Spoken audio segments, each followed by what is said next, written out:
мұсылмандарды келекеждеп, мұсылмандарды мазақтауға хақың жоқ. Бұл өйткені қылмыстық жазаға әкелетін дүние. Қара құрдымға түсіп кетсеңіз не болады? Жалпы кез келген дене қара құрдымға айнала алады.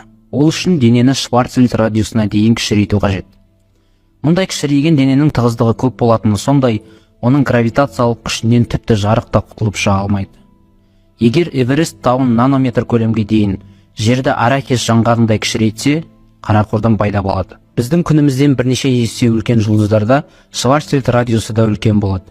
Жану материалы бітіп, өз температурасын сақтай алмайтын күйге жеткенде, ол кішірейіп, сингулярлық деп аталатын күйге өтеді де, қара құрдым пайда болады. Қара құрдым маңындағы гравитация күші кеңістікті ғана емес, уақытты өзгертеді. Бір минут қазір, мына жерде Шварцвальдтың өзін қате жазыпты ғой, сауатсыздай. Көрсетсеңізші.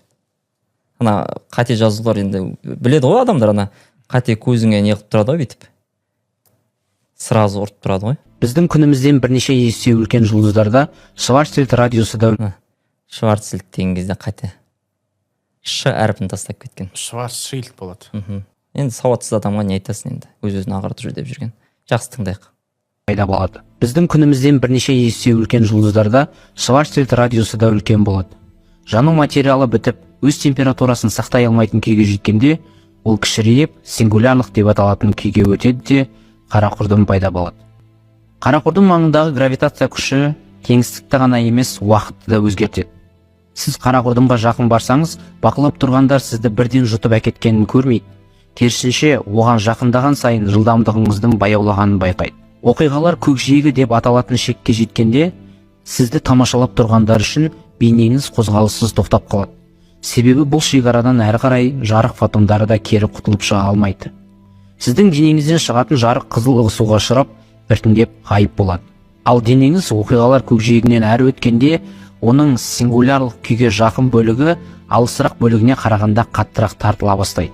Бұл созылуға алып келеді. Оны ғалымдар спагеттификация деп атайды. Әрі қарай сіз молекулаларға ыдырап кетесіз. Енді орфографиялық қателеріне мән бермей-ақ қояйықшы, ондай жетеді, бұда толып жатыр. Мектептің бағдарламасын игермеген жігіт деп түсінеміз енді. Дегенмен мына жерде ғылыми қателік бар. Жақсы, осыны талдайық, аха. Жалпы бұл қара құрдымға қатысты видеодағы ең үлкен қателік. Бұл видеоның басында мән берсеңіз, Сайкю былай дейді.